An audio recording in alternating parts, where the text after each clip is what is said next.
Phoenix Down Radio is on the air.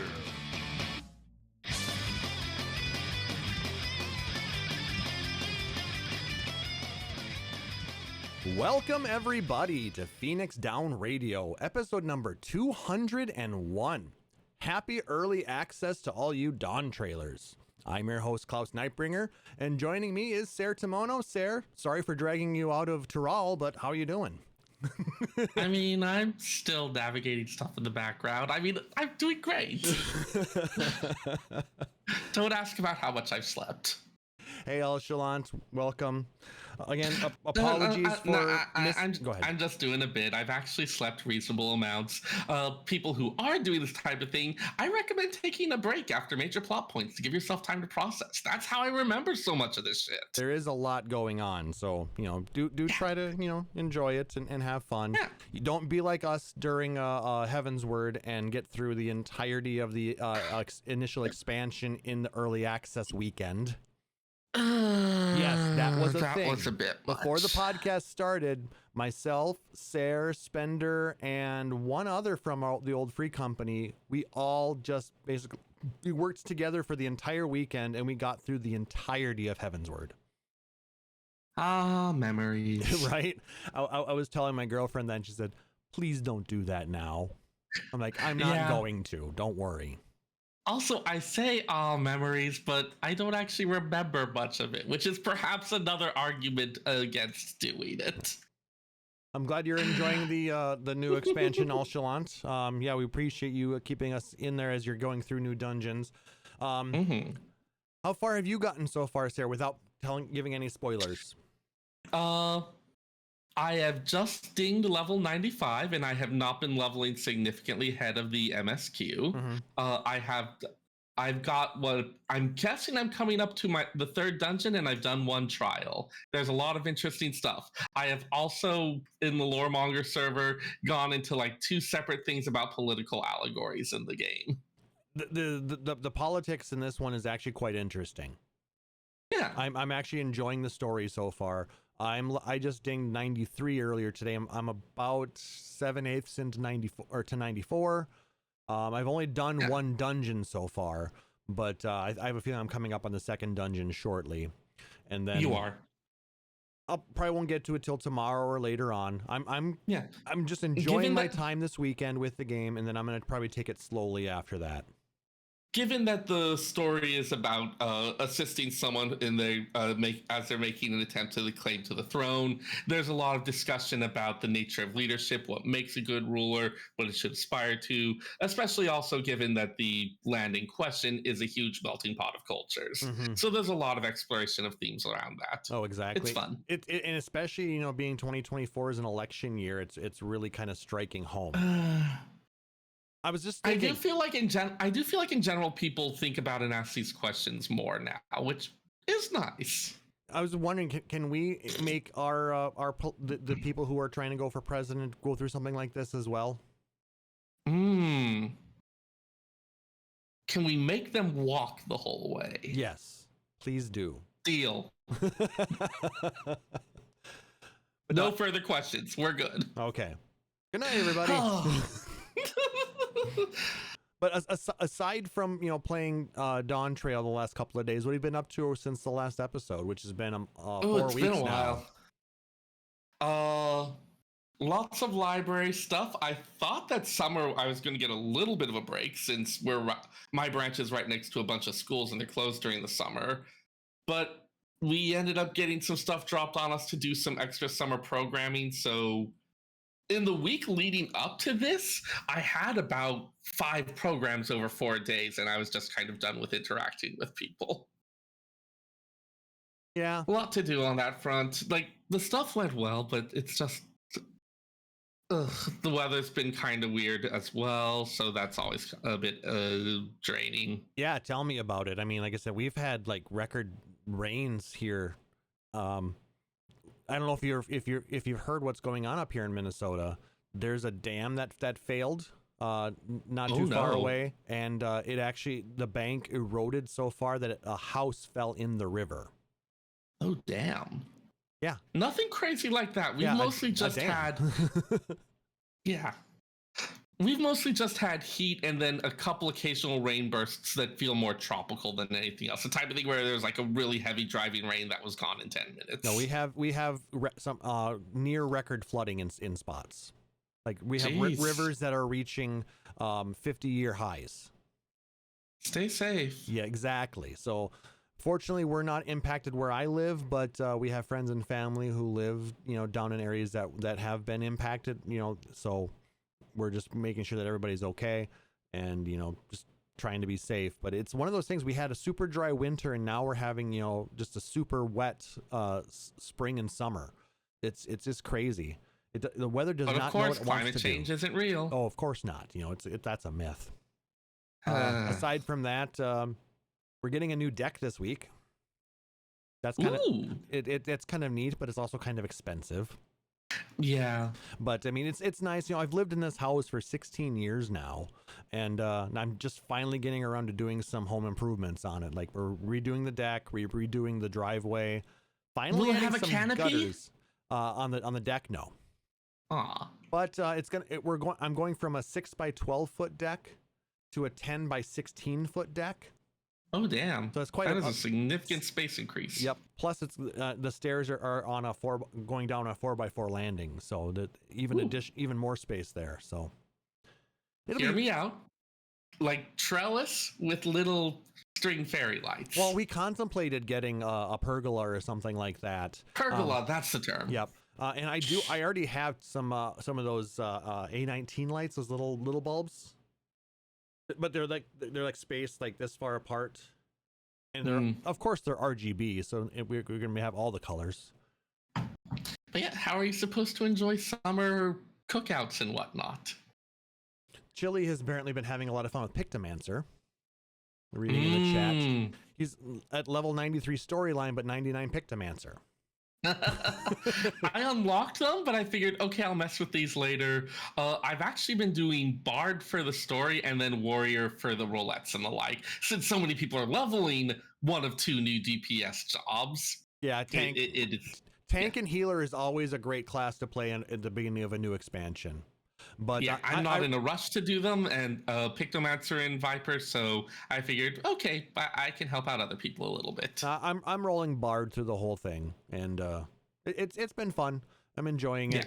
I have not unlocked the new jobs yet. I'm really taking things slow. But the one thing that I did do was, thank you so much, Nick Nar, for the resub. Dang, Nick Nar. Viper's attack rotation buttons go vroom is what he said. Oh my god, I spent 20 minutes trying to trace that out last night. I think I understand it, but that's at level 80, so I'm sure it's going to get more complicated and add more buttons almost immediately. Yep. But anyways, I was saying I unlocked flying in one of the zones already, so that's nice. It's nice to be able to fly around.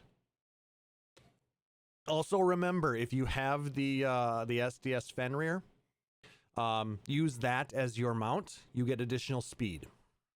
Or enjoy the slower pace. It's fine. Well, if you want to go fast, if you want to go vroom vroom, there we go. I think either of the motorcycles I think will do that. Huh. Also, they added a second dye channel to a lot more garments than I was expecting. I haven't even looked into that yet. There's so many things. I mean, I haven't read the patch notes yet, to be honest with you. I spent so much time picking out an outfit before, and then I had to like touch up the scarves and accessories. I've been, like I said, I've just been enjoying the whole thing. I'm wearing the same glamour that I had throughout Endwalker, and like I said, it's just classy. You can't beat a nice black suit.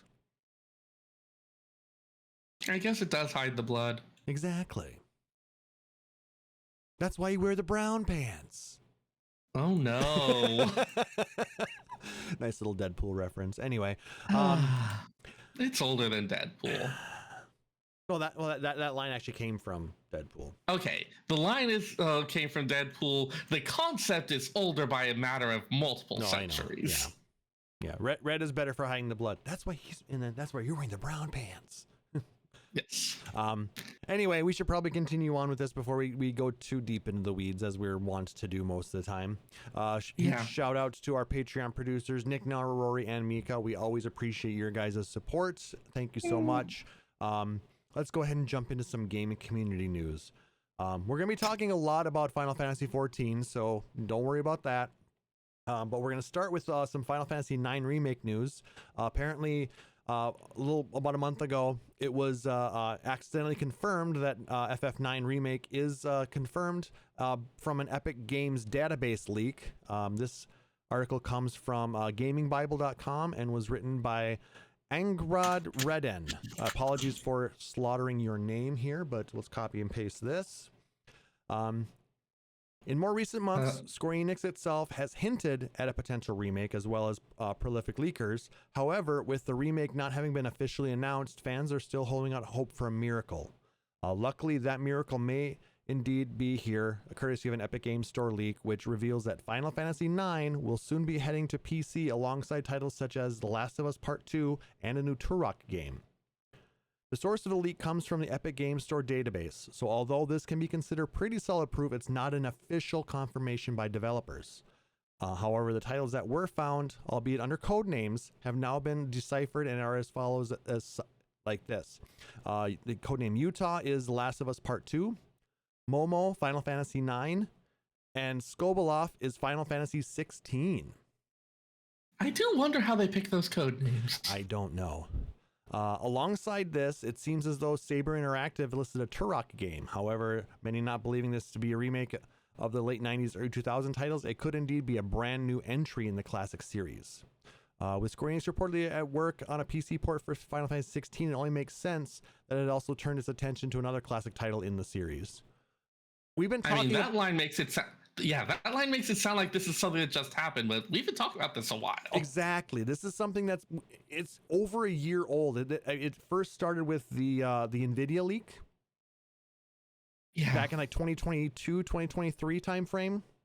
A lot of different video games were reported in a leak from an NVIDIA issue, but yeah, many of those games were actually announced since then, but 9 has not officially come out. I really, really want to see what they can do with an updated graphics engine on Final Fantasy IX. Mm-hmm. I mean, because have you seen Project Memoria? I have. We talked about it on a previous show, I remember. The fan-made thing that we talked about, that they had this whole thing out there with just beautiful rendition of what the gameplay would look like in that beginning scene in Alexandria. So yeah, there's always a question of, is it I totally had words and then I lost them. If it's doing something where you're just doing the remaster, if you're rebuilding things from the ground up, especially if it was one of those more advanced ones, that could explain part of why it's taken longer. Though then it feels weird to call it a port, so I don't know. And Chili, I'm getting very bad at updating the title on the Twitch stream. We're gonna just stay at episode 199 for the rest of our lives, I guess. So there we go. It's like how it's. Hang on. What is it in COVID standard time? Tonight we're gonna party like it's 199. Today is Saturday, March 1581st, 2020. Oh my god. Yeah, it's a website, COVID Standard Time. It translates today's date into March 2020 never ended. Anyway, let's go ahead and continue on with a little bit of 14 news. Square Enix revealed a special 10th anniversary edition of Final Fantasy XIV, but only for Europe at the moment. This article comes from Paula Weinstein. I, again, probably slaughtered this one, and this is coming from Destructoid.com. European players of Final Fantasy XIV tend to fall by the wayside when it comes to exclusive rewards, but they're finally getting one in the shape of a 10th anniversary edition of the game, complete with extra goodies available now. This was as of a month ago, honestly. So, right. The set costs £18 or 20 euros.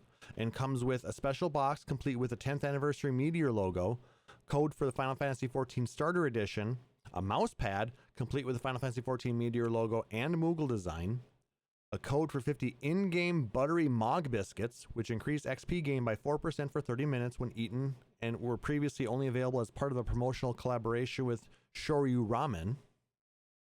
And players who purchase this box can also receive 30 hours of free play time, although this only applies if you've never had an account registered to 14 before. If you're looking to drag a friend into Eorzea and would like these items, you can always purchase this for yourself and pass on the code. I mean, that's not a bad idea. Go for a buttery biscuit right now. Biscuit. And yes, Chili apparently owns it, so. Yeah. And given how often Europe does tend to get left out of these kind of special promotions, I'm glad they did something for them. Share the love. Speaking of promotions, were you able to get enough Mountain Dew points to get your Mountain Zoo? I don't like Mountain Dew. I Do you left. have enough friends who will buy bottles and give you the codes? I just left that one alone. I'm good. There's actually a lot of really cool things in that whole there's some physical items you can get too, like for like 20,000 points can get you this huge mouse pad. Yeah, there's a couple I actually did look at it, thought about it. I was like, some of those are kind of cool, but I don't know where I would put them. And I briefly thought about looking up the recipe for the Mountain Dew Gamer Ramen, but I have had several friends physically threaten me if I try that. Yep. So no, I finally got enough bottles. It sounds perfectly good though. There's Doritos in the noodles.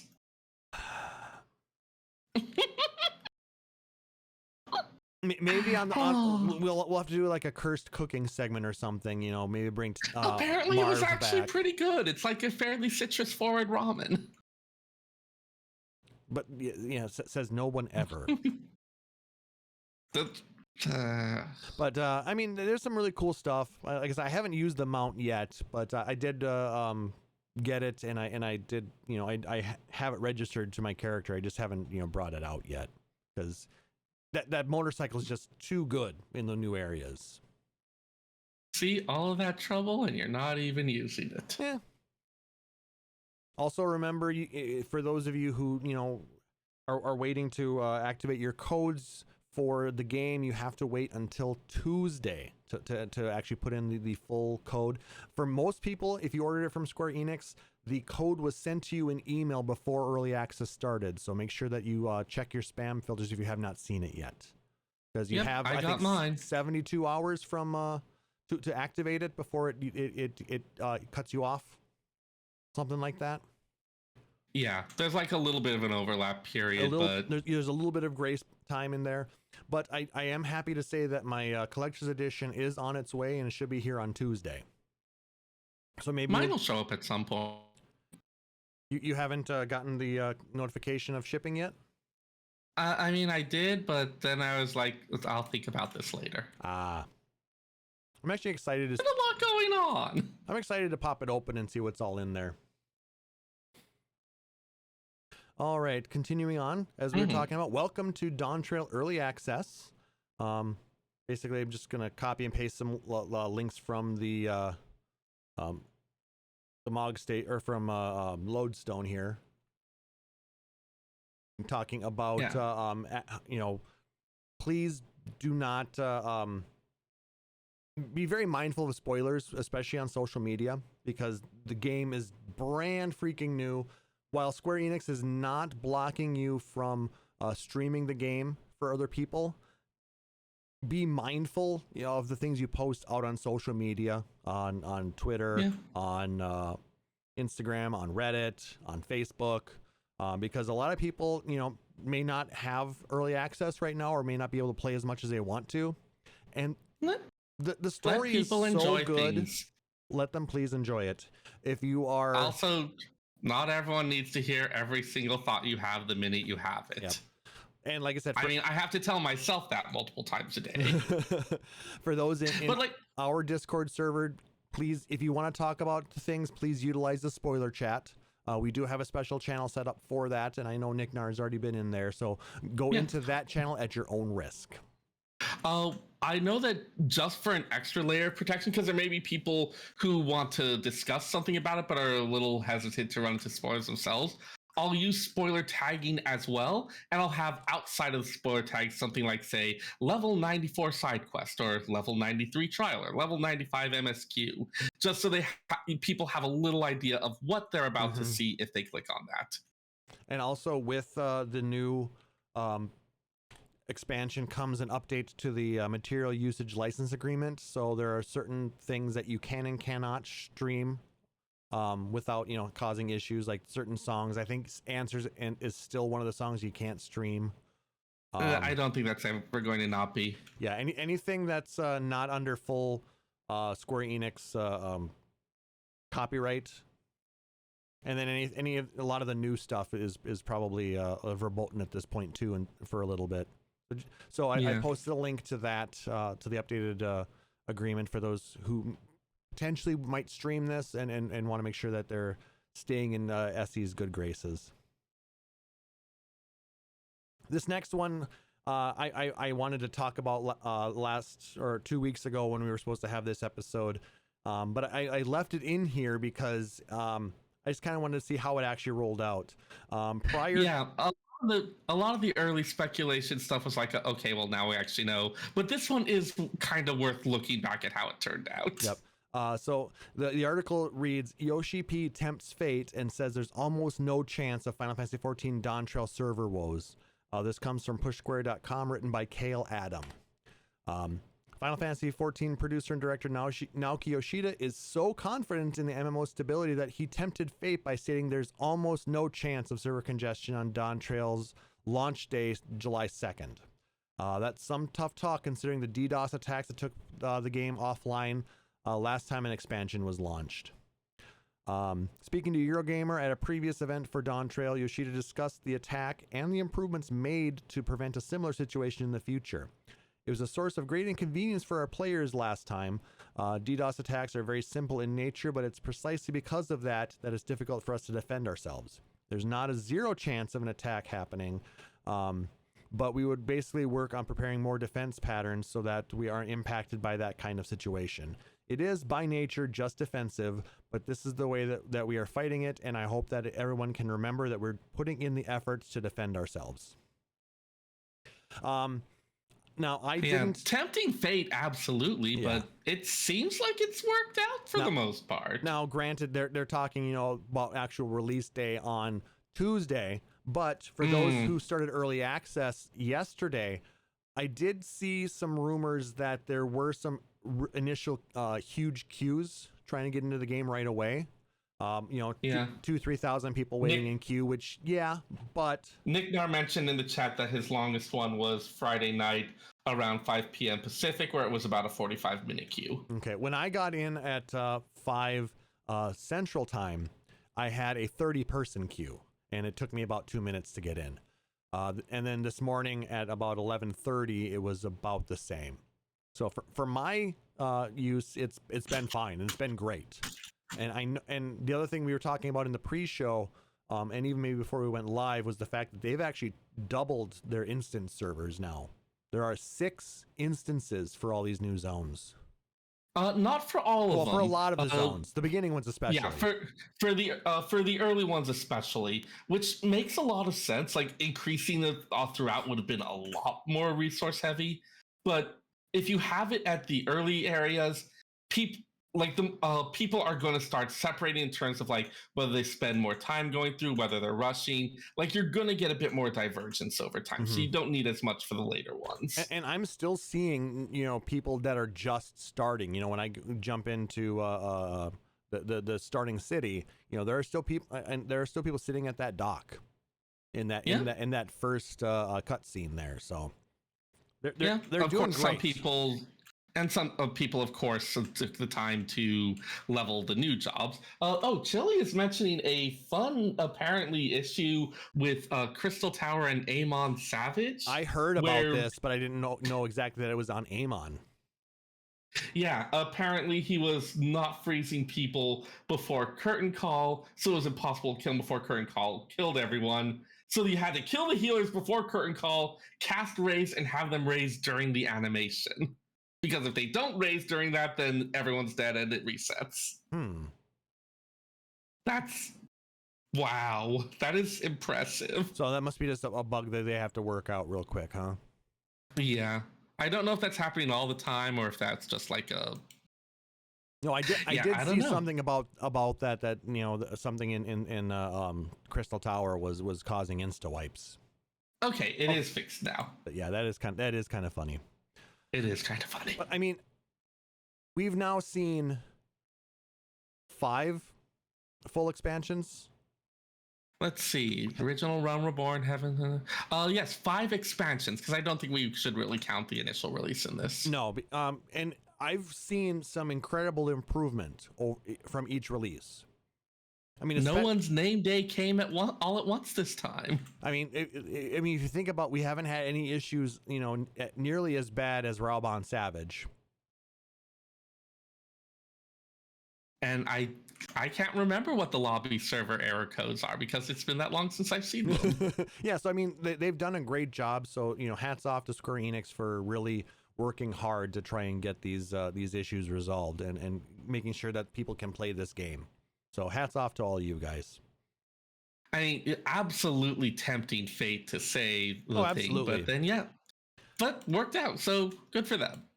Our next article we're going to talk about here is from PCGamer.com. It was written by Harvey Randall. Final Fantasy XIV Dawntrail's graphics update really is a game changer. Let's copy and paste this for everybody. One of the big bill selling points of Final Fantasy XIV Dawntrail, which just released in early access, was its 7.0 graphics overhaul. As fellow PC Gamer writer Molly Taylor noted back during the media tour, those small subtle tweaks across the board really have pulled together to create something magnificent.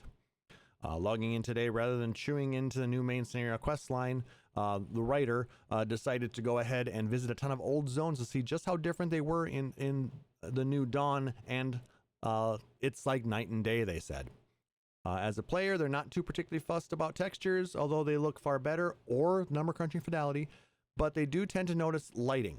Historically, that's been a bit of a low point for 14, producing areas that look like they're aiming for vibrancy but land all washed out. I also have to admit that things look really nice. I did have a couple friends mention that they ended up redoing their portraits because the lighting looks different on them now. And partly as a result of that, they spent a lot more time tweaking the lighting because they were able to get a better effect that they liked. Oh, yeah, using G-Pose? Just the portrait.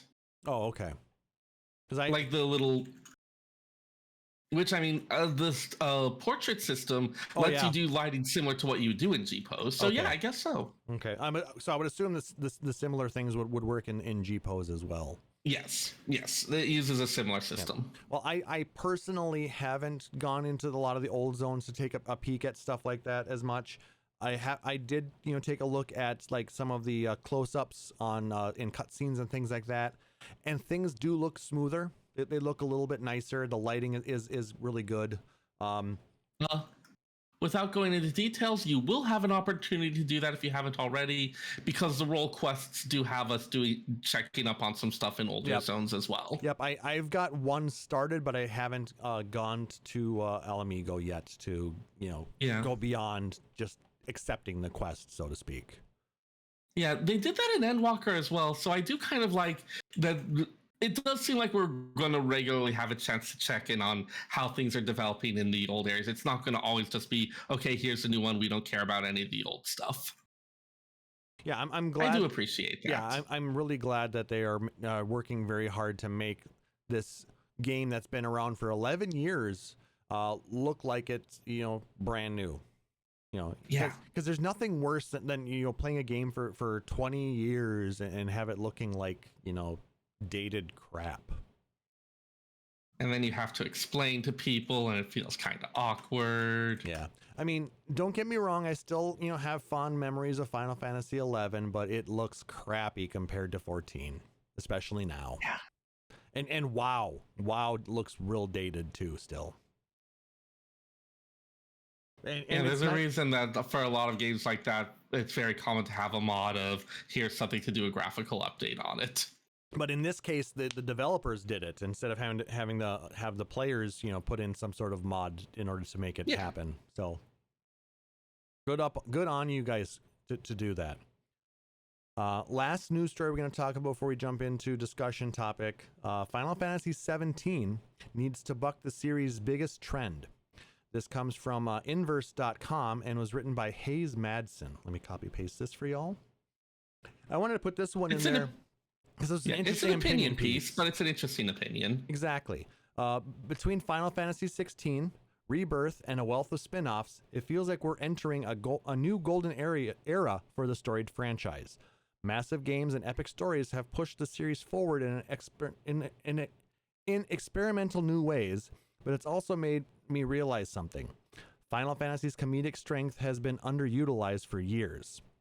Hopefully, the eventual Final Fantasy XVII veers off in a wildly different direction, with a back-to-basics approach that fully embraces the lighthearted strengths of the series. Now, let's pause right there. And if you think about it, yeah, there's been a lot of comedic moments, built into these games that really stand out. And there have been a lot more serious notes in the games recently, even in 14. I mean, with the exception of like Hildebrand, which is meant to be complete slapstick and crazy comedy. 16 is a very dark story. There's a few moments in Rebirth that have some really lighthearted moments, but there's a lot of seriousness built into that too. So, what are your thoughts? I always wonder how much of that is like okay, this is what people have an appetite for versus I don't know. But I mean, people's appetites can change, and you can have people expressing that, hey, we'd like something a little more lighthearted. Yep. Also, a lot of it, I think, depends on which the means producer. That we shouldn't gripe about Final Fantasy X too. I can gripe about it all I want, and I have beat it. If you want something more lighthearted and comedic, why are you complaining about this? I'm just reading the story, Seyrr. It doesn't mean that I have to like 10 too. Nope. It's a rule. You have to now. Anyway, I did play the game, okay? And it's not. So, anyways, Final Fantasy games have always been built on characters, but more often than not, those characters are involved in tragic events or sweeping socio-political epics. If you look at the last decade of the franchise, has been dominated by these kinds of stories. In terms of narrative structure, the tragedy formed the basis of 13, 15, 16, Stranger of Paradise, Shadowbringers, and more. There are the political dramas with games like 12 and Stormblood. Final Fantasy is uniquely fitted to these genres, but recent titles have also proven that it has a penchant for pure lighthearted comedy stories that don't get overly serious or involved. And then they go on a little bit more to talk about like the Hildebrand Quest series in 14, some of the goofy stuff that like happened at the Honeybee Inn in 7 Remake and pieces like that. So I guess if you want a big sweeping story, it's hard to do that without it becoming serious on whatever level. Mm-hmm. But I mean, I like stories that can mix, some lighthearted moments with, some of the serious beats as well, because then you kind of get those highs and those lows, and it makes you really feel both of them more. I was gonna say it wouldn't be the worst thing to also just have occasionally some like shorter, non-sweeping epics, like the equivalent of like short indie titles mixed in. Mm-hmm. I don't think you'd ever be able to have one of them be like a mainline Final Fantasy, but like some more short stuff in the various things, especially since we've broken pretty much all the taboos about having extended stuff and not necessarily sequels, but just like other things returning to the same world. Yeah. Could be fun to explore some of those. I really think that a lot of that people at Square Enix are trying to figure out what the best course of action is to do with the Final Fantasy series moving forward, because there have been kind of lackluster sales when it comes to like things like 16 and 7 Rebirth. I don't know what the sales numbers are for the Dawntrail expansion, but if you look at those other main lines, I mean, they really have gone down. I mean, we haven't heard anything beyond the 3 million in the first week of 16, and it just celebrated its 1 year release a few days ago. So we have heard a lot of people at Square Enix, complaining that it didn't hit those goals that they wanted. So maybe they're going to look at shorter games. something that doesn't take Maybe. nearly as much development time and you know, a budget to produce, so that way they can recoup some of those costs a little bit and maybe pump out a few more games.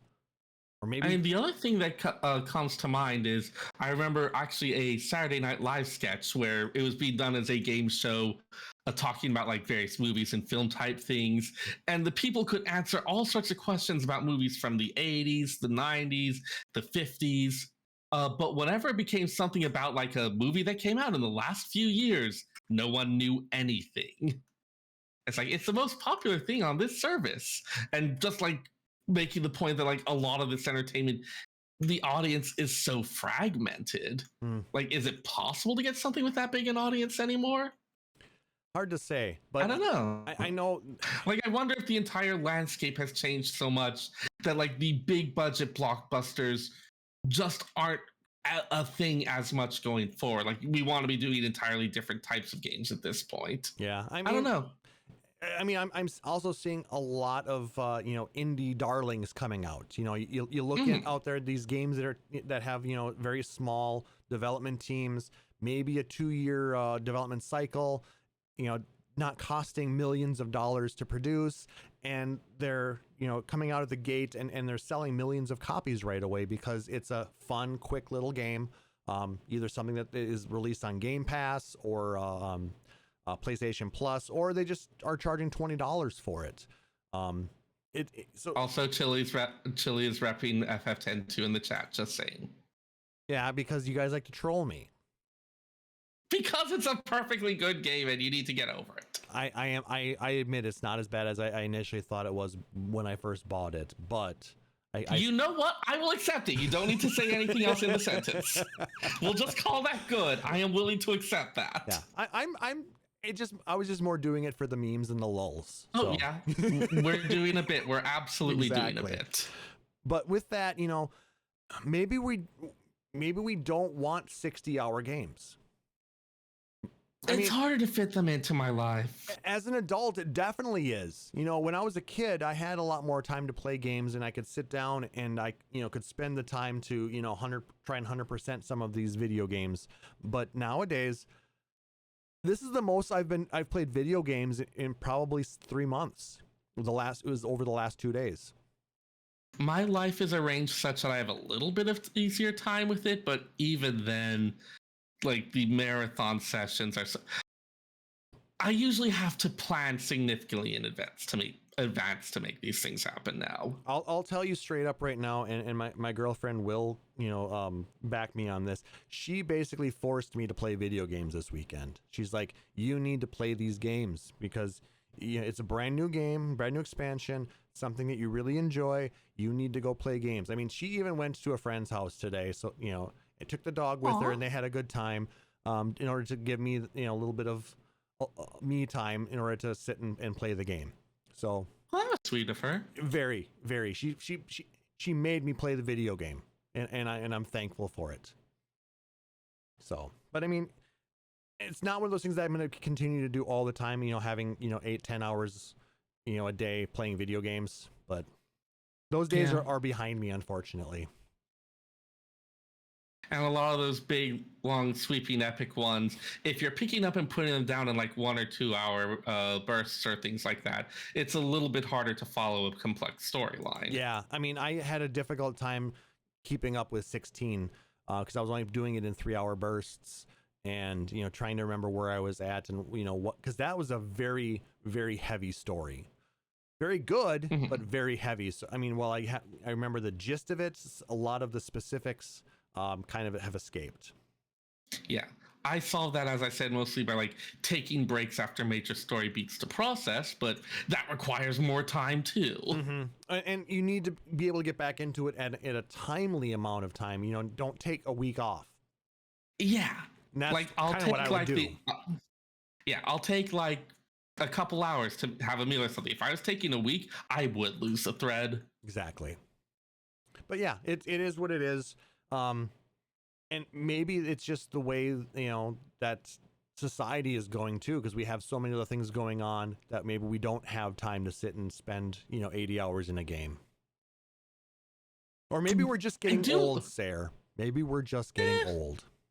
I mean, that's a possibility. I was going to say, I do love like the various explosion of indie options of all these other things, but it does mean that there's so many options. And like when I was a kid, yes, I could play Final Fantasy VI for however many days at a time, but it's also not like there were that many other games that I would have been competing in terms of like being a similar thing. Yeah. There was some, but not nearly as many options. No, I mean, I have hundreds of video games right now that in my backlog. Yeah, I have not looked at the Steam sale because I keep looking at my Steam backlog. Yeah. Plus the fact that we get free games every week or in every month from like Xbox and PlayStation and Steam and Epic. It is an embarrassment of riches. Yeah. It almost comes down to a paralysis from choice. That is a thing, right? Decision paralysis, yeah. But yeah, I mean that could be a whole new discussion for another day, but it's just kind of interesting to kind of think about that. I know I have also seen Yoshida talking a little bit about 17 and how they'd like to kind of go back to the roots, maybe something more of like a turn-based or maybe like a 2D HD kind of style, like what they're doing with the Dragon Quest remasters. The 2D just turn more things into Octopath Traveler. Yeah, I'm good with that. I mean, it makes it a lot easier to design and create, right? Yeah. Instead of having to create these photorealistic graphic and in these huge engines, which are still like they're still kind of cool in their own right, and it's it is kind of fun to have like the big sweep. Yeah, I don't know what I want. You want it all, don't know what I want. And you want it now. Two things that I want to throw out there that I didn't put into the show notes, but that are Final Fantasy adjacent. I'm pulling these off of the top of my head. They were announced during Summer Games Fest, and one of them I did talk a little bit about was the Dragon Quest 2D HD remakes or remasters. Dragon Quest 3 is going to be coming out, I believe, end of this year. That which is technically the first of the Erdrick story. For those of you who played Dragon Quest / Dragon Warrior back in the late 80s, early 90s. And then they are going to be releasing Dragon Quest 1 and 2 2D HD in 2025, I believe they said. So that's going to be kind of neat. I'm actually probably looking in, going to get those. I know they're coming out on Steam or not, Switch, and I want to say other consoles as well. But that should be kind of fun. And also the game by Sakaguchi and Uematsu that was initially released on Apple Arcade, Fantasian, is going to be coming out on consoles. That's the one we made all the dioramas for it, right? Yep. Neat. So that's going to be coming out on Switch and PS4, PS5, I think, and I think also PC and Xbox. So that'll be kind of interesting to see how being able to play that, because it's now available on things other than just Apple Arcade, which I don't have an Apple device, so I can't play it. Right. But it was a game that looked so beautiful back when it was released in 2017, I think. I'm really interested in playing that. Plus, the fact that it's Sakaguchi and Uematsu, it's going to be good. All right, let's go ahead and jump into our discussion topic. We're going to continue on with our Final Fantasy XVI original soundtrack. We are up to disc 4 right now. And our first 4 of 8, I believe. Yes. And our first track in this disc is Evening the Odds.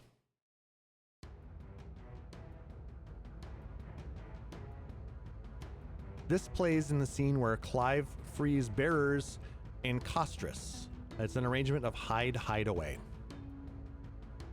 Now, I believe we had just lost Sid at this point. We had. And so Clive is kind of now officially at the head of... Yep, Clive is kind of taken over as Sid. And he and his cohorts have been going around not only the old Rosaria, but other areas and trying to free the bearers that were enslaved by the Empire and bring them back to the hideaway. Nice short. Hideaway has been the general theme of, hey, this is us being the resistance and doing these things. This is it makes sense. Doing Sid-like things. So yes, official activities. Yes. Our next theme is called Our Terms.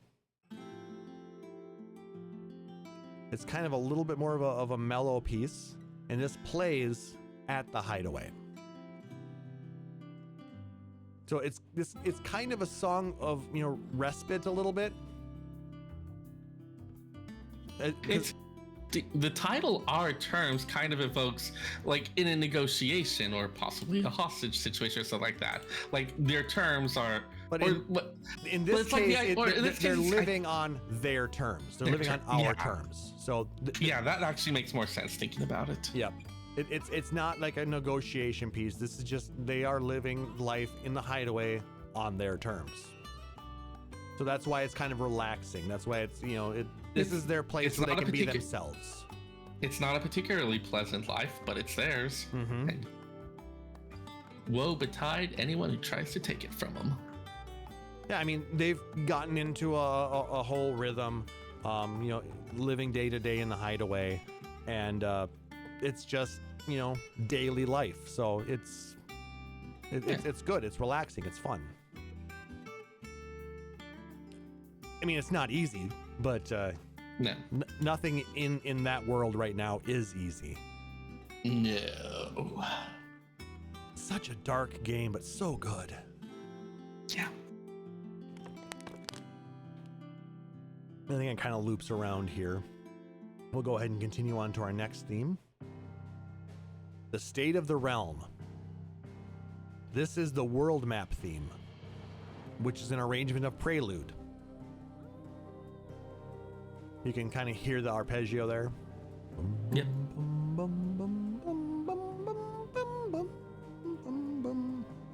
Yeah, when you look at the world map, it is kind of like at a remove. It's looking at it from this like bigger kind of political level or like country level type thing. I think this also plays when we get to the when you have what's her name, Vivian, and you check in with her, and she kind of gives you the state of the realm, talks about all the little socio-political things happening and what's going on in the storyline, which is a really neat addition to the game. For those, if you take a break, you can go back and visit her and kind of get caught back up as to what's going on here. Plus the fact that they used the little 16-bit sprites in there to represent the characters. Mm-hmm. Huh. Yeah, I remember that even like for something looking at Final Fantasy XIV with Palace of the Dead and having Deep Dungeons and Generals and having like the little sprite versions of is kind of like having some type of photorealistic thing feels weird, but having a sprite version just kind of feels right. I don't know how to explain it. It's cute when they introduced that, and then the fact that Yoshida brought it into 16. I liked that.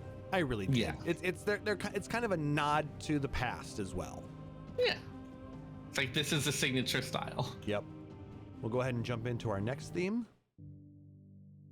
This is called And Melancholy Marked Him. It's a very soft theme. I'm gonna raise it up here a little bit. This plays in the scene where Joshua travels to the north. It also plays in most towns post-Primogenesis, and it's an arrangement of Away.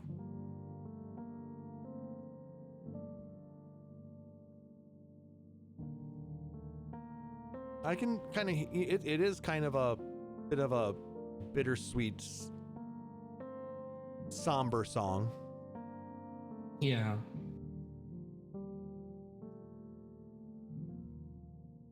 Kind of, you don't know exactly what's going on. I mean, you're just kind of walking into an unknown. But yeah. Our next theme is called Death Looks Down. It starts out very quiet.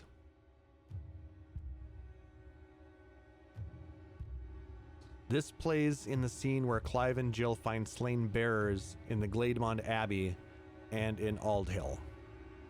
I remember this quest. It was pretty gruesome. Yeah. because they were trying to. There were a number of bearers, I believe, that had that crystal sickness, and I want to say that the black, what were they called?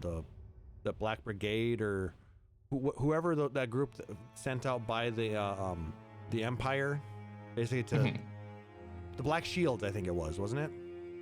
That sounds right. Because it was also kind of a rip on the shield bearers in Rosaria. Right. But yeah, then they were sent out to kill all these bearers, and I think this is part of that scene. If I believe you're right. This was almost a year ago that I played this, so I'm trying to remember it.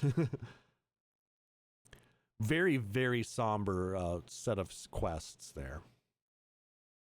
Next, we've got Ghosts of the Past. This plays in the scene where Clive and Jill reunite with Sir Wade. And this is an arrangement of On the Wind Born. On the Wind Born, of course, being the Rosaria music. Yep. I mean, it makes perfect sense. With that with that title of Ghosts of the Past, you got this melancholy. Yeah. Because he then learns that a number of the shields of Rosaria had been are all working together as the Red Flames. What are they called again? They've got a special name that they call themselves as kind of like they're another kind of brain not working right now. Please wait. Yeah. You know what I'm trying to say though, right, Sarah? The Guardians of the Flame. Oh yeah, okay. So I know there's something like that, because they're also kind of like a resistance network that are kind of trying to fight against. So many different resistance groups here. It was kind of nice, that the fact that Clive and Jill were able to find Sir Wade and then kind of, work together so they could kind of, ally their tasks and not have to work quite as hard and be able to support each other. Not in an official capacity, but they were, trying to help each other as much as they could. Next, we go into Color and Crackle. This plays during storyline and side quest battles. So this is a bit of a battle theme on some of the larger side quest fights. I think you would play during some of the hunts, when you would fight the actual hunt mob. Right. Kind of mini boss fights. A lot of these titles are interesting. I'm not quite sure what Color and Crackle is meant to be here. To me, it kind of invokes like a quarrel, because they have that whip crack and that crackle attack, because they're thunder based. Right, like they're various blasters. Yeah. That's my initial. Maybe one of the earlier fights is involves that. Just a thought. I don't know. Yeah. The naming scheme on some of these doesn't make a ton of sense always, but yeah, I mean, there probably is some and some of these often involve some obscure words. I actually started wondering, okay, is like crackle an old word for something or another? Or are you talking snap, crackle, pop? Or it's I know it has some uses in ceramics, which I don't think applies here. Probably not. I think we can safely assume. But just like I do love the use of obscure words for things like this. It can start making it a little difficult to figure out. All right, this one plays on for a little bit, so I want to keep moving here. Our next theme is an unexpected visit. This plays in the scene where Byron acknowledges Clive, as in his uncle Byron. An arrangement of On the Wind Born. Again, the Rosarian theme. Being Uncle Byron is, Rosarian. It all makes sense there. We've talked about this a little before, but historically, up until recently, it could actually be fairly difficult to prove that you're who you say you are. You might have like, okay, you know the stuff about the Lord of the Land, but you've never actually seen them. You wouldn't necessarily, there wasn't going to be an ID system. The best you could get is like, that's why letters of recommendation were such a thing.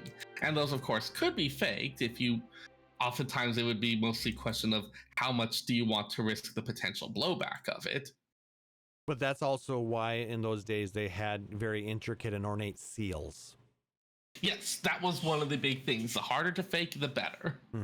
Though you also do need people who then can recognize the seal. So problem's not quite solved yet. It's a surprise. Proving that you're a particular person you say you are is actually a really hard problem. True. So yes, the whole thing of being recognized as this is it's something that's a lot more significant than a modern audience might necessarily realize or appreciate. Like this is a foothold in a chaotic world. All right, let's go ahead and continue on. Our next theme is called An Outlaw's Uncle. This plays during the scene where Byron joins Clive's cause. And this ends up being an arrangement of Prelude.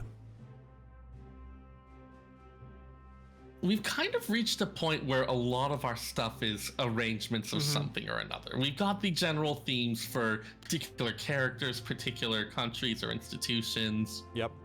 And it makes sense. And then when you've got a scene or a story or a bit of story that kind of is pushing the entire line forward, having it go with the prelude kind of makes sense. Yeah. I mean, once upon a time, they would have just played the same tune again. So having all of these different arrangements, there's a lot of extra work in terms of tuning it to what would be best for the situation. And it's a very beautiful rendition of Prelude. A little bit of a slower, more regal sounding, but just not over the top. Yeah. I mean, it really serves to help communicate kind of the importance of this moment. Yep. And how things are, it's an improvement on the situation, but things still suck. But they have a new ally, help, to assist in the cause. So it's a little win. It's a little celebration. It feels like a turning point in the way that previous stuff had. Like, okay, you're picking up the way you're going forward, sure. But in terms of like, okay, this is an actual significant change. Trying to you've got this official stuff on your side. It's one thing to say, okay, I'm taking over, I'm going to be the new Cid. It's another to be like, and I'm actually starting to get allies. Yeah. So yeah, it's moving that portion of it forward. All right, let's go and continue on with Currents.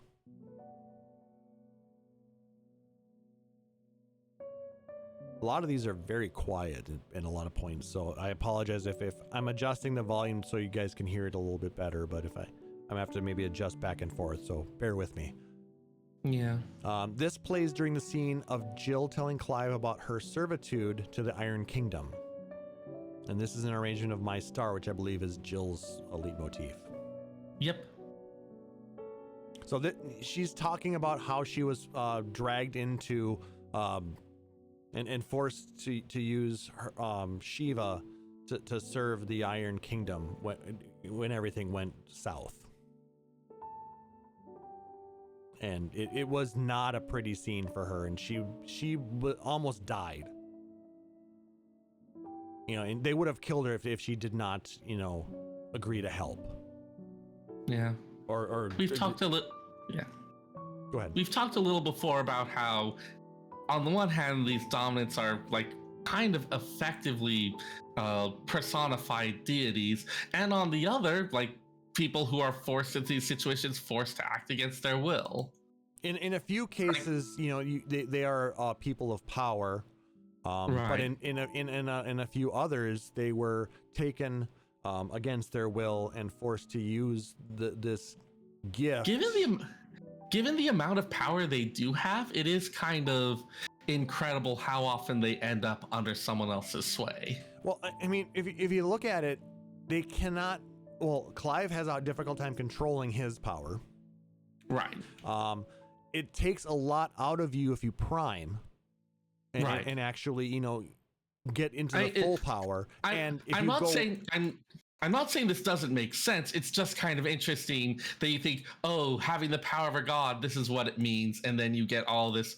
Maybe that's not quite what it means. Maybe it's not always that simple. Just having the power doesn't mean that you end up in this way. And I think a lot of it also has to do with the fact of who the person who has the power is.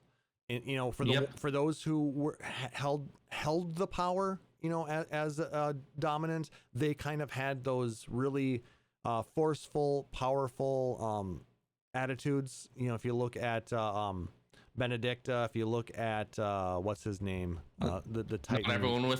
Not everyone with power necessarily wants to rule. Yep. Or wants the burden of. Yeah. Sid kind of accepted his role in it. As we see, you know, a little later on, Joshua accepted his role with it and was able to make it work with Phoenix. And Clive got better at it.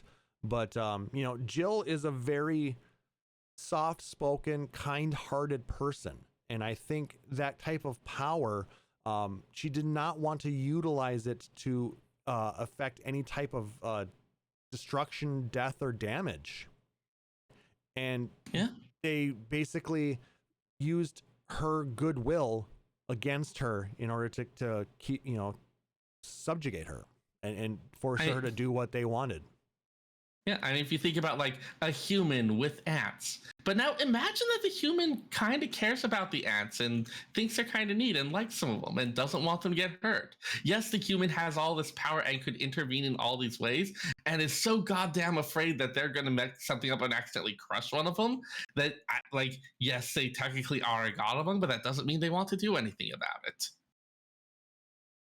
I mean, a little bit of a weird metaphor example, but it's off the top of my head. What do you want from me? We want perfection, damn it. Oh, well, that's reasonable to expect. Anyway, how about we just continue on and get the next song? Let's do. This is Blood Beats Black, The Iron Kingdom. Gee, I wonder where this is from. Well, this plays in the Iron Kingdom at Mount Drustanus.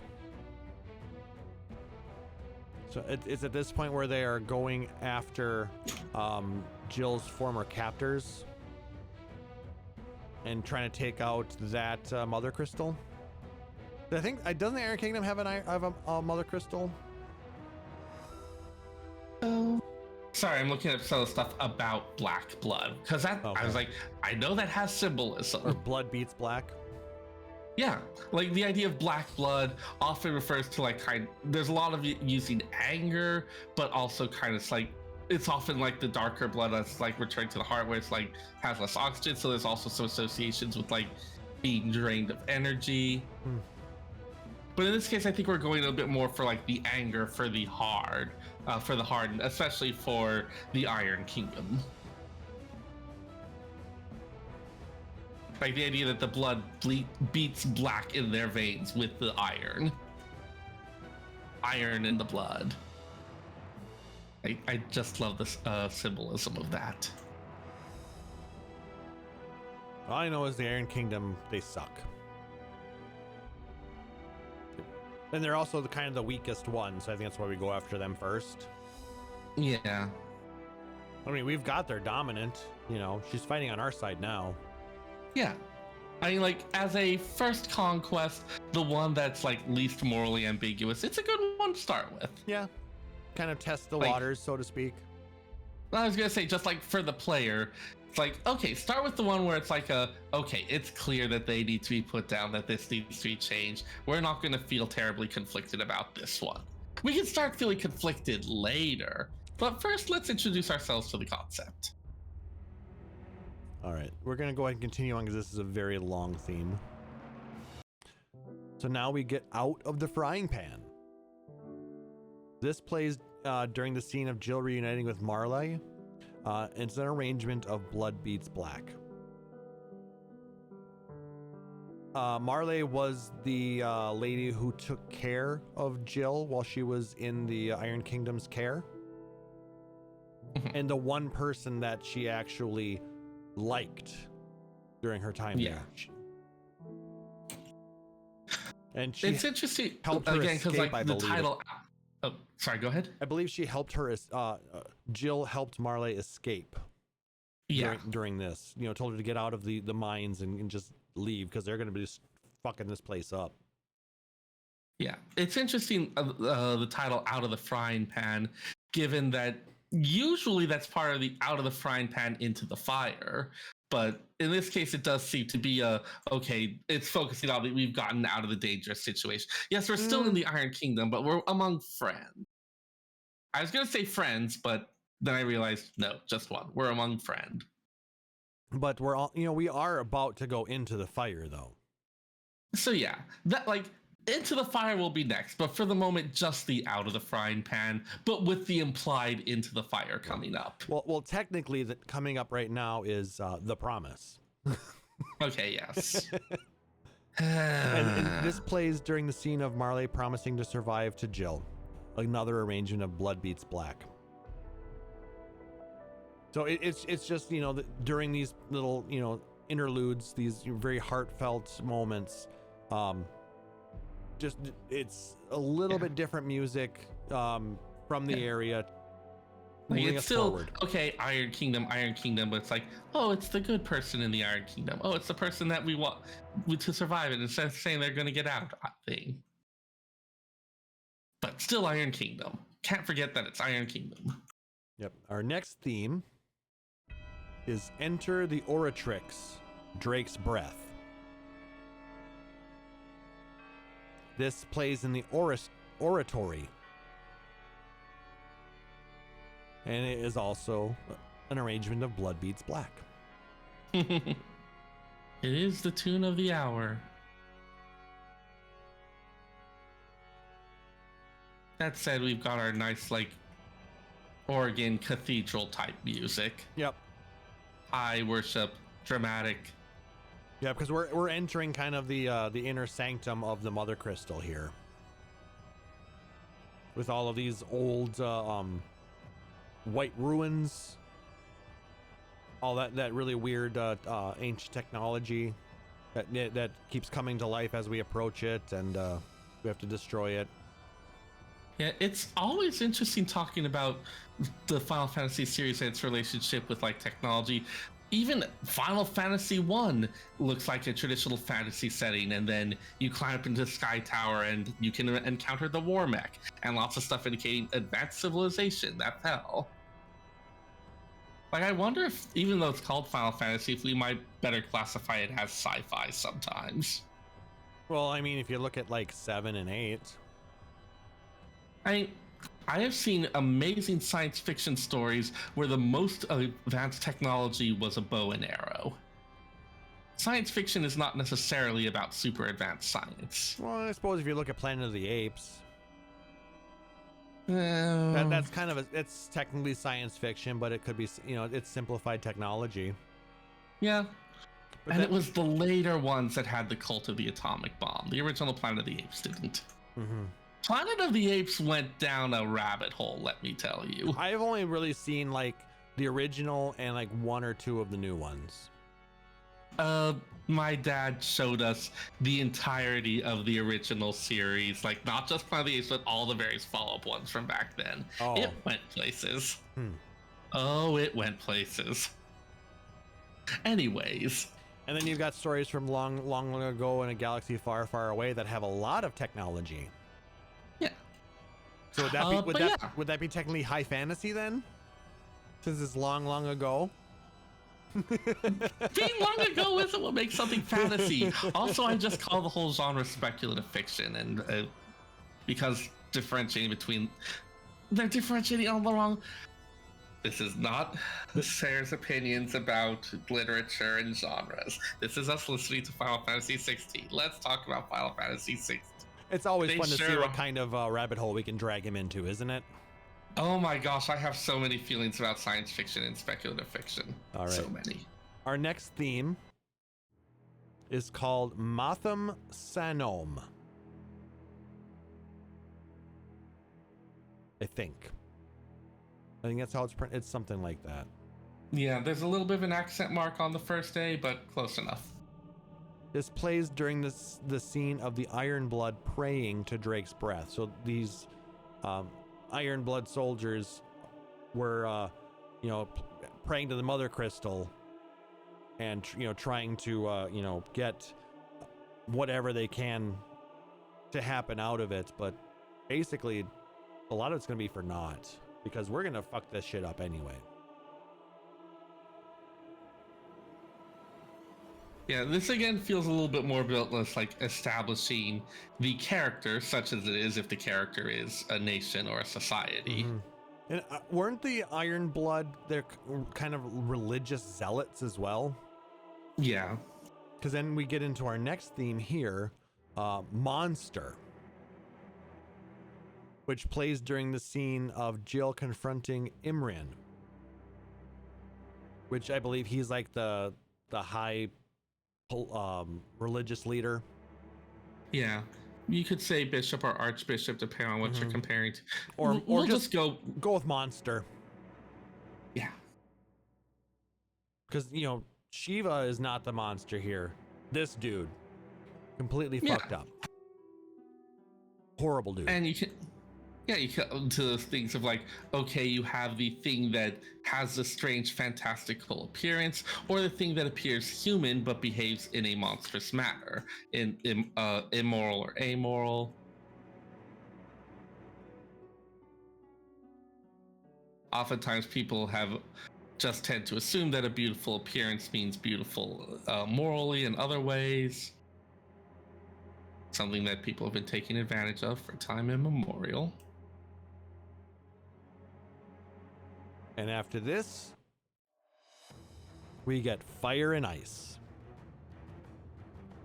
This plays in the scene where Clive and Jill, Ifrit and Shiva fight against the Iron Blood and the liquid flame that emerges from the crystal. So their prayers ended up bringing out an old enemy from 4? Final Fantasy V. 5 was its original appearance in the flame ship. Okay, FF5, or in Final Fantasy 14 in one of the raids. Yeah, it shows a version of it shows up in Alexander, also in the Great Google Library. Pepsi Man. It's also interesting. Like, we've had a couple of Final Fantasy VI comes to mind, where in the Magitech lab you encounter Ifrit and Shiva, who are kind of working together, working to fight against the thing, trading off. And so there's been some things of these sort of like, okay, they're opposed elements, but also sometimes suggesting that they have like a partnership, not necessarily a romantic one, but like they work together kind of thing. Mm-hmm. Well, I mean, opposites attract. Something like that. And I mean, it's one of those interplays now, with Clive being the a fire dominant and Jill being an ice dominant, Yeah. Well, yeah, given that you've got like some series history of Ifrit and Shiva being like together and opposed in this way, having this particular thing where they're fighting against, again, another classic throwback enemy. Like, okay, interesting little nostalgia trip here. It was a fun battle, if I remember correctly. All right, our next theme is Hamartia, or Hamartia. How would you pronounce that? Hamartia. This plays during boss battles against Typhon, Liquid Flame, and the Necrophobe. And it has motifs from Logos.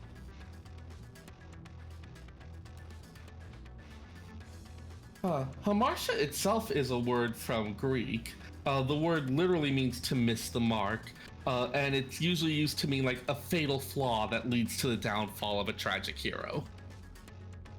Well, it's kind of fitting then if you know you're using this to fight these giant bosses that you are going to inevitably take down, right? Yeah, it kind of works there.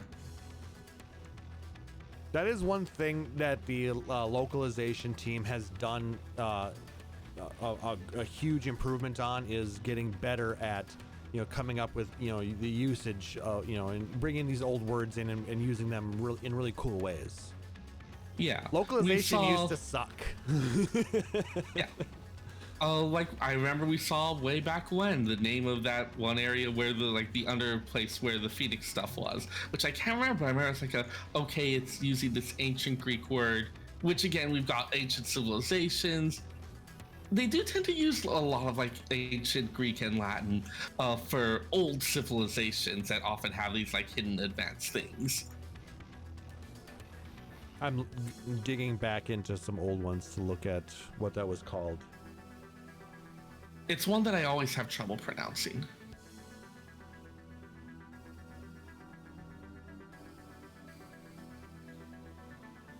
Okay, I don't think it was in, I think it might have been the second disc, so it should be in 199.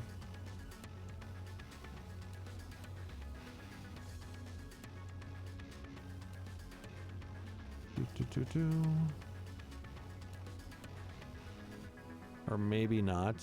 I'm not seeing it. Yeah, not it that was it's at the Phoenix Gate. Yeah, not that it's a huge deal, but it just would have been kind of interesting to kind of find those things. And this is also a very, very long theme. Go ahead. Apoditary. Okay. It must not have actually been in the. Oh, you had to look it up. Yeah. Like, this is tickling my brain. I remember we discussed it back then. Like this particular obscure word and attached to an unusual meaning that's kind of interesting with it. All right. Let's go ahead and move on because this is a very long theme. This is In the Light of the Mother Crystal. Plays in scenes where Clive destroys the Mother Crystals. Another arrangement of Prelude. So kind of those little moments where the story is moving forward in you know, big ways. This is like it's Prelude. It's kind of like a little like dreamy. It's not a minor keyed one. It's not like a sat one. Like he's destroying the Mother Crystal, and this is being portrayed effectively as a good thing, which is again a little weird given how much we have as like a series history of like the crystals and their importance. To have it as like here's the thing of the music of being bathed in the light of the crystal, and it's being played as we're destroying the crystal. Yeah, I mean, if you think about it, you know, this is the one game where the goal is to destroy crystals, not to save them. Every other game we play, we're trying to save the crystals. Maybe Bravely Default. I haven't played Bravely Default. That's a whole thing that there's some different endings and weird shit going on. But yes, but I know, given that Bravely Default has been described as an FF in all but name. I mean, 3 and 4, there are, you know, points where the crystals do get destroyed. Yes. But we are still trying to save them. Yeah, 5 has the same thing where like the crystals are being shattered in order to recombine the worlds, and at the end of the game, the crystals are remade. But not in this one. Nope. Sorry, spoiler alert. Let's go ahead and continue on. Our next theme is Azure Skies. This plays in the scene where Joshua talks about the destruction of Mother Crystals to Jote, I believe, his stalwart companion. Yep. This is an arrangement of Final Fantasy. Very slow, very... What's the word I want here? Deliberate. Because I mean, it's a very...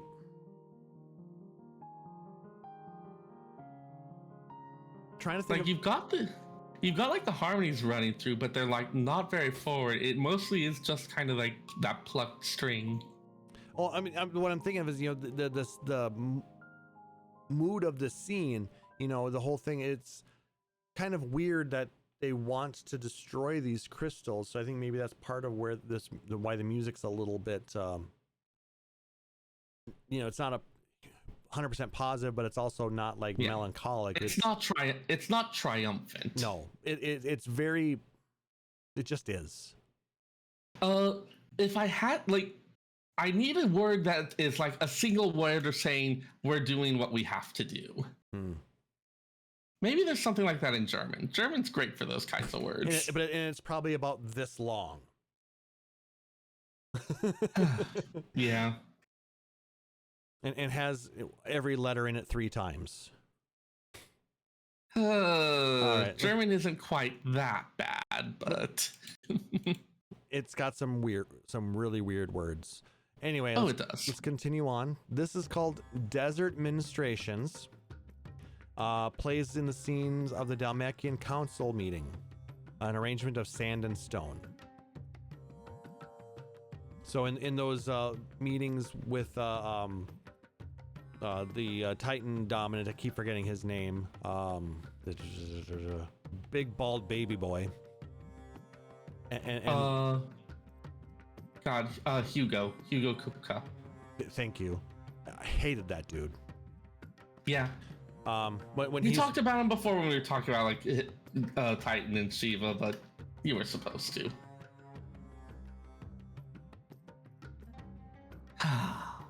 So yeah, this, you know, very desert theme. Makes sense. Kind of has that Middle Eastern kind of flair. Trying to think of what it reminds me of.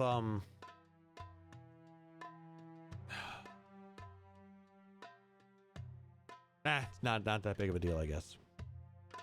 Anyway, let's go ahead and continue on. Our next theme is called Beasts Among Beasts. Plays in the scene of Kupka and Annabella discussing the terms of ceasefire. So I'm trying to remember this scene. Is this in taking place? Annabella is... Who is Annabella? Brain, don't fail me now. She was Clive's mother. Oh, okay. So she was the regentess or whatever. Yes. Now she is the she's married to the other dude, and she just wants her to have a son in power. Yeah. She is just, I don't know. The title is Beasts Among Beasts, and the point is, like, among terrible people, these are terrible people.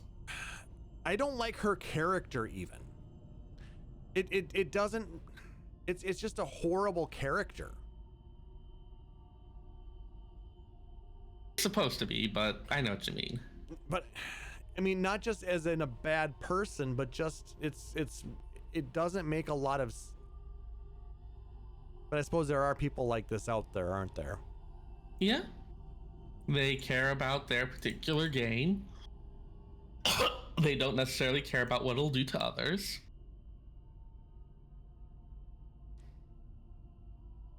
It's a thing. Yeah, but I mean, when the story writers can really make you hate a character, they're doing a good job.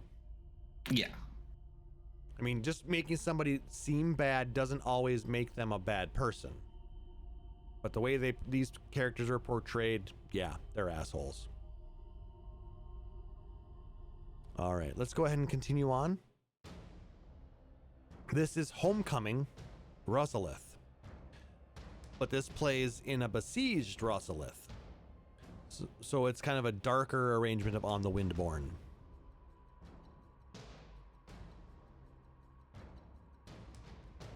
Oh yeah, what a homecoming! Oh yeah, this is where they kind of laid a trap for Clive in the old kingdom, and doesn't Kupka and his men try and do something at some point, or? Mm-hmm. But they end up stopping them.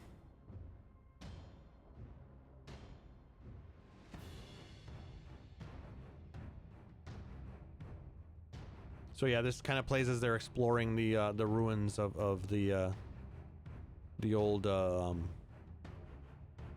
former duchy of Rosalith. But it's at our next theme was a really fun part in the game. This is called Fenris Kinder. This is in the cutscene where Torgal transforms. He becomes like more of the moon puppy. Yeah.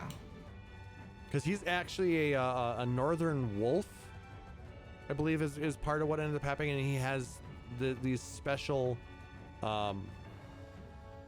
affinity to Shiva, I believe, actually, isn't it? I believe so, yeah. Because both Jill and Torgal come from the Northlands. So yeah, if I remember correctly. Torgal is in some ways like a little stand-in representative as like proxy for Jill as well. Like Torgal accompanying Clive is kind of like Jill with him in spirit. But Torgal is the best character in the game, hands down. Everyone loves the dog, and you can pet the people dog. People are right to do so. That it's also one of my favorite mounts in 14. I use the mount quite a bit, as well as I have the pup out as well as for the minion. He's a good boy. Yep. And my Torgal is right behind me. Aww. All right, let's go ahead and continue on. Our next theme is called The Host. This plays in the scene where Kupka tells Clive to face him in the throne room. This is an arrangement of Heart of Stone, which I believe is Kupka's leitmotif. Yep. Should be more of a Head of Stone.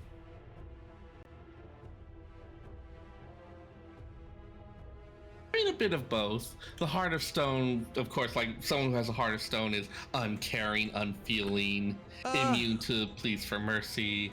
I don't think he's really that. He's just because his. I mean, it's not necessarily like they don't feel anything. It's more usually it's like towards a particular person.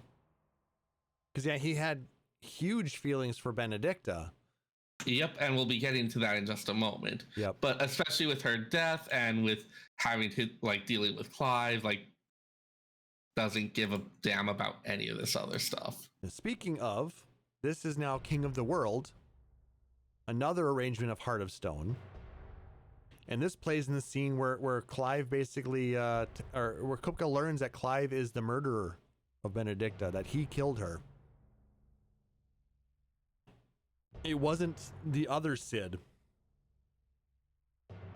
But, you know, when she went all apeshit a couple of discs ago. Yeah. And it was actually the Empire that sent her head to him. It made it seem like it was Cid. We should never have expected mercy anyways, but this clinches it. Yeah, he's basically going way, way, way, way off the deep end. And after this, we get to sail Forbidden Seas. This is the big boss battle theme when Dominance and Icons are fighting.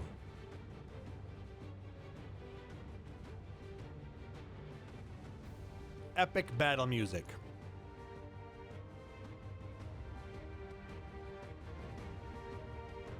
Interesting battle again to sail Forbidden Seas.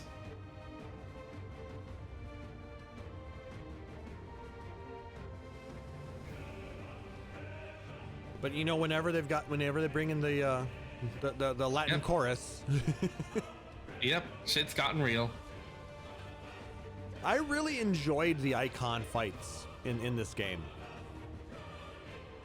Because it feels like, you know, kaiju fighting kaiju kind of thing, you know? The scale of it is huge. I mean, you're doing tens to hundreds of thousands of damage per hit. Yeah, it's force of nature versus force of nature.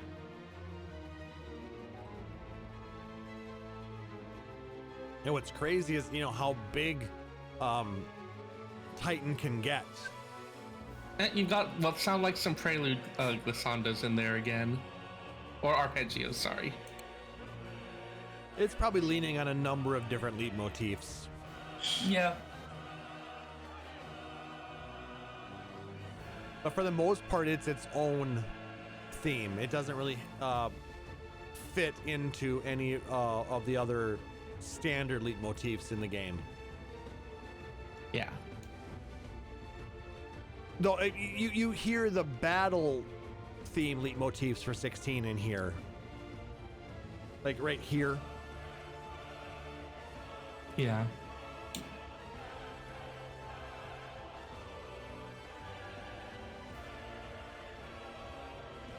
It is a really good battle theme, and it really does a great job of amping you up and getting you ready for this. Yeah. Which, again, when you've got like dominant going against dominant or icon against icon, this is something that you really do need a suitably epic piece for. All right. Let's go ahead and continue on, and we'll play A Guest Most Welcome. This plays in the scene where Byron arrives at the hideaway, an arrangement of On the Wind Born. So, Uncle Byron is making a lot of visits to the hideaway. Well, he kind of wants to see where all of his guild is going to now. Yeah. Because he has pledged a lot of money to help the cause. He's allowed. And we're Like, thankful for given it. that the hideaway is, again, hidden away, that it's like the naming of A Guest Most Welcome. It's like really emphasizing, putting a little bit on like this special relationship. Mm-hmm. Yeah, I mean, Clive and his Uncle Byron really do get along very well. Mm-hmm. You know, he is, you know, very much, you know, a lot like his brother. You know, the former what was his title? Wasn't he a duke? Yeah. I just couldn't think of what the title that he had. But yeah, the former Duke of Rossalith. But yeah, it's kind of nice to see that. Yeah. Let's go ahead and keep going. Our next theme is called Vive l'Empire. This plays in a scene where Sylvester receives a prediction of Dion's betrayal. Sylvester being the leader of the Empire, and Dion is being his their son, dominant, and his son and the dominant of Bahamut. Mm-hmm. And he is a badass too. Yeah. There's a lot that's great about him, but we'll get to that a little later. Exactly. Now, this is the field theme of the Dalmacian Republic, Sand and Stone. We kind of heard a little bit of it in its leitmotifs in some previous music, but this is the full version as you're running around, the Sandy Empire.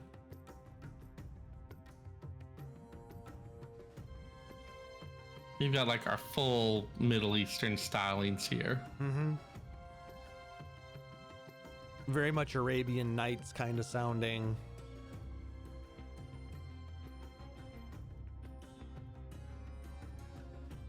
I like it a lot. It's a really... I love these instruments. Mm-hmm.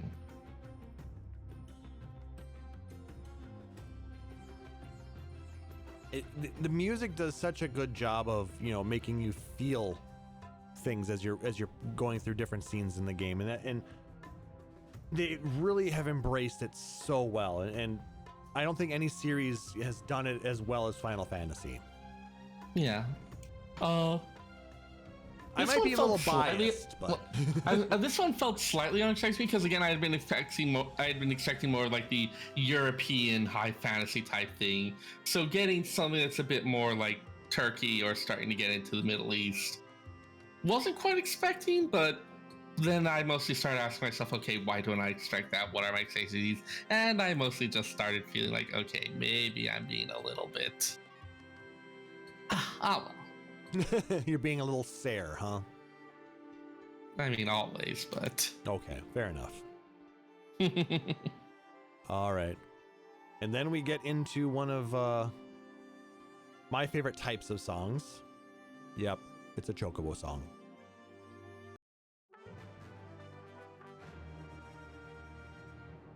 Fanfarado de Chocobo. It plays when Clive mounts Ambrosia for the first time. It's a short arrangement of the Chocobo theme. Yeah, pretty quick. Just a real quick little thing. Second to last song on this disc, The Thousand Tables. This is the town theme of Dalamil, one of the little villages in the Damalkian Empire that we end up spending a lot of time at. There's a lot of good story that comes out of this town. Mm-hmm.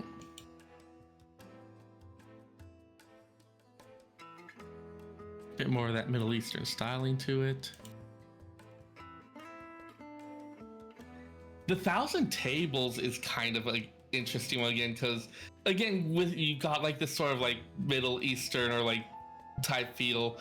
The thousand whatever always like Used to be 1,000 like you tales. got yes, so you got like maybe the Arabian Nights. There's lots of other things where you have as a little stand-in for just like something being countless and being so many of them, but especially the 1001 Arabian Nights. Mm-hmm. But in this case, there's a lot of tables apparently. 1,000 of them, in fact. Not really. But it is kind of a welcome little oasis in the desert. Mm-hmm. There's a lot of commerce, there's a lot of trade and travelers going through here. So maybe that's part of the reason why it's called that. It's because it's kind of an open, welcome oasis in the middle of this desert. Right. And also kind of like spiritually an oasis in terms of getting out from all these other things into this completely new setting.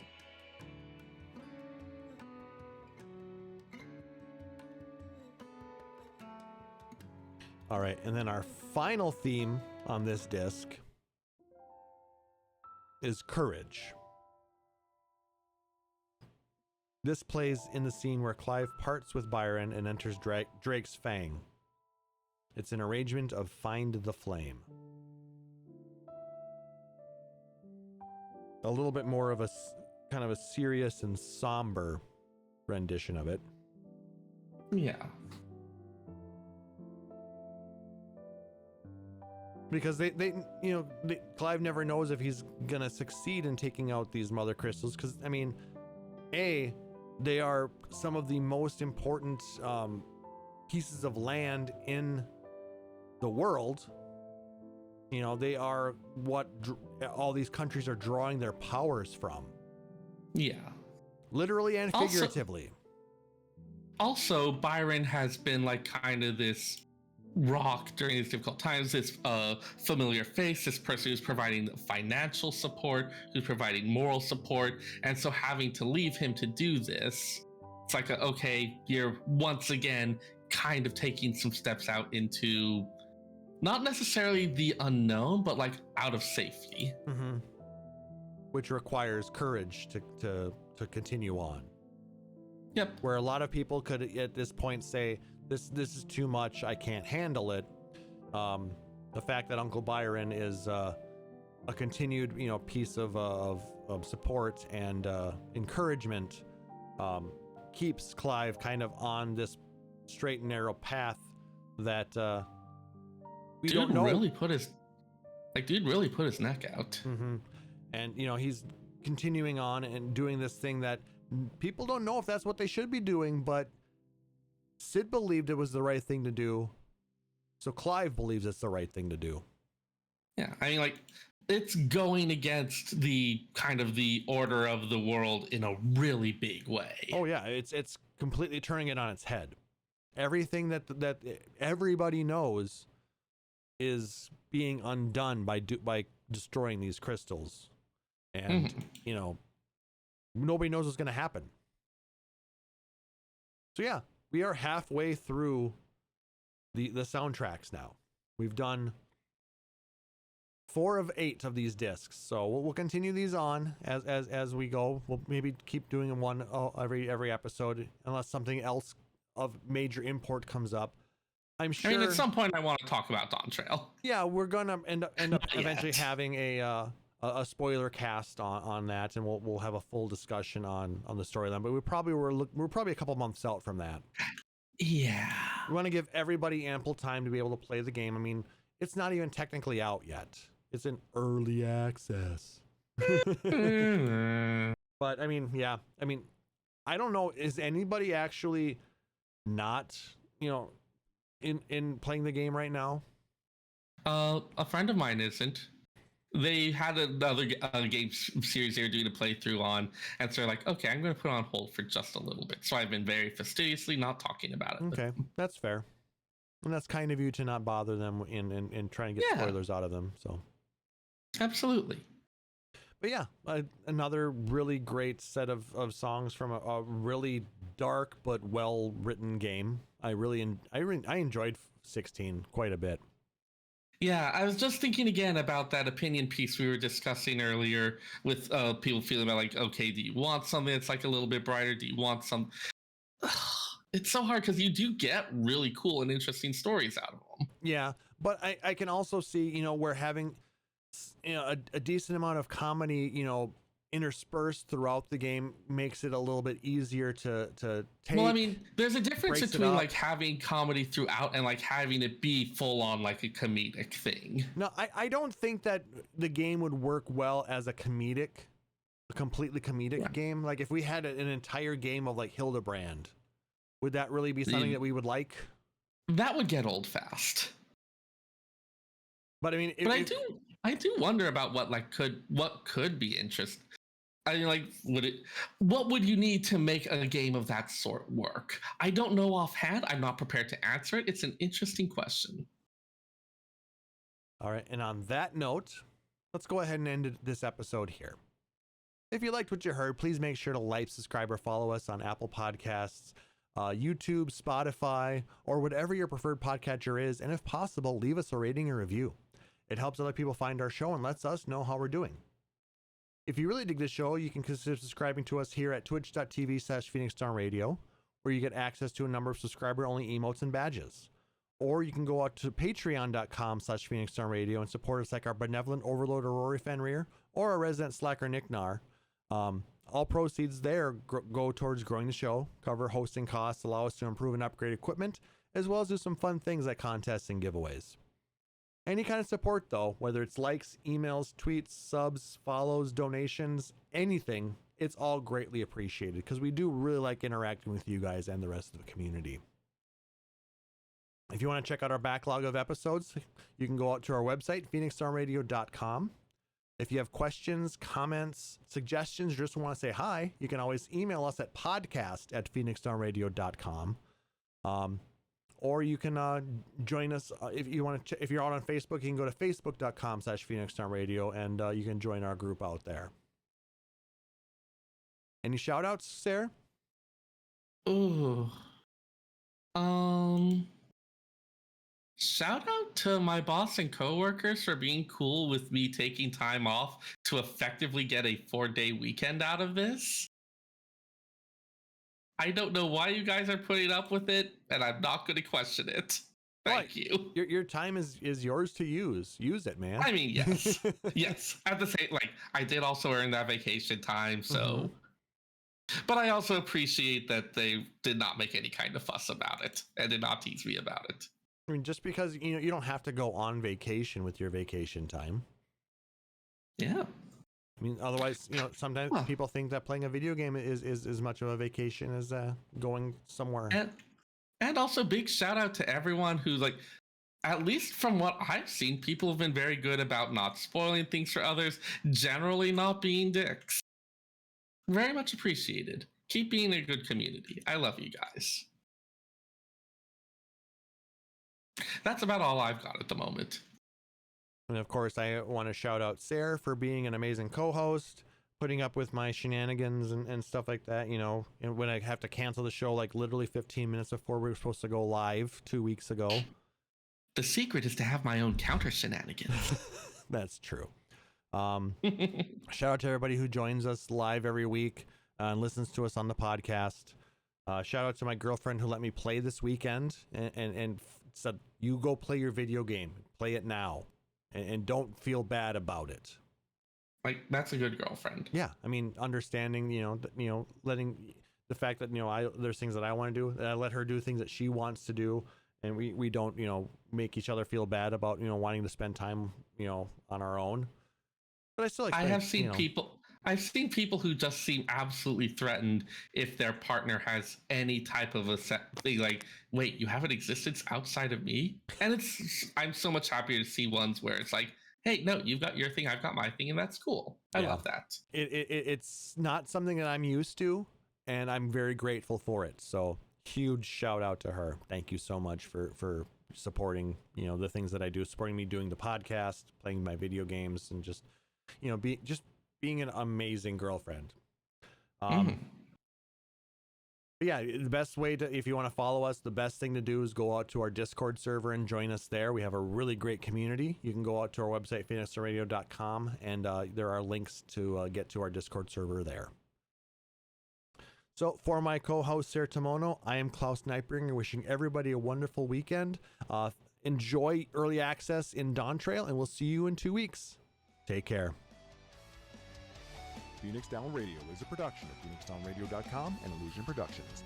Final Fantasy XIV and Eorzea are trademarks of Square Enix. In-game content for Phoenix Down Radio is the copyright of Square Enix. Opening music for Phoenix Down Radio is provided by Guilty Gear Rock You. Check out the Metal Chocobo theme cover and many other music videos at youtube.com/Guilty Gear Rock You. Closing music for this episode is provided by Guitar Wanker 90. Please check out their full version of Matoya's Cave and other rock video game covers at youtube.com/Guitar Wanker 90. The views and opinions expressed in this episode are those of Phoenix Down Radio and its hosts and do not reflect the views of Square Enix.